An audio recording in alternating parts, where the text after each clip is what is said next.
So, no, I wouldn't say I have a passion for HR.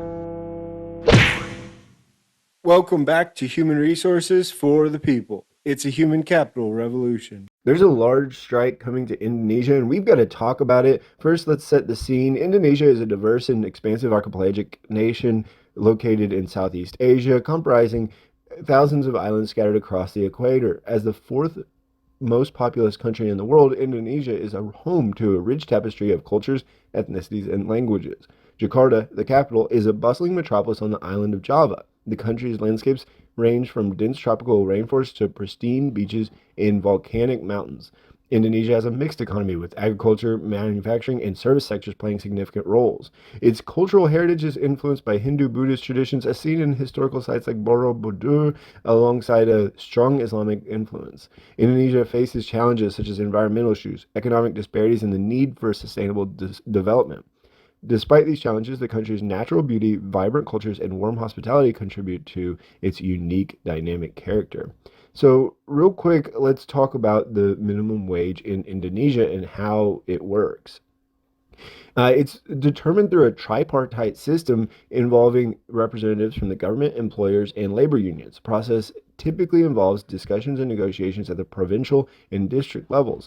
Each province and district in Indonesia can set its own minimum wage based on local economic conditions and considerations. There are 5 points to know about the minimum wage in Indonesia. With the tripart system, the minimum wage is determined through discussions between government, employers, and labor unions. It's intended to ensure a balanced approach that considers the needs of both workers and employers. There's regional variation. Minimum wage rates can vary between provinces and districts. The differences are influenced by factors such as the cost of living, inflation rates, economic conditions specific to each region. There are annual adjustments, and this is important. Minimum wage rates are typically adjusted annually to account for changes in economic factors. The adjustments are usually announced in November and take effect on January 1st of the following year. This is the most important part of this discussion today. The minimum wage also impacts Social Security contributions and benefits for the workers, as they're often calculated as a percentage of the minimum wage. Employers are expected to comply with the minimum wage regulations in the regions where they operate. Enforcement mechanisms are in place to address non-compliance. Currently, the minimum wage is 4.9 million Indonesian rupiah a month. That equals out to about $317.68 a month United States money. The Capitol released its government regulation number 51/2023, which replaces number 36/2021, which is the minimum wage guidance from the country. In this, they made adjustments to the value of the minimum wage using a formula that took into account the variables of economic growth.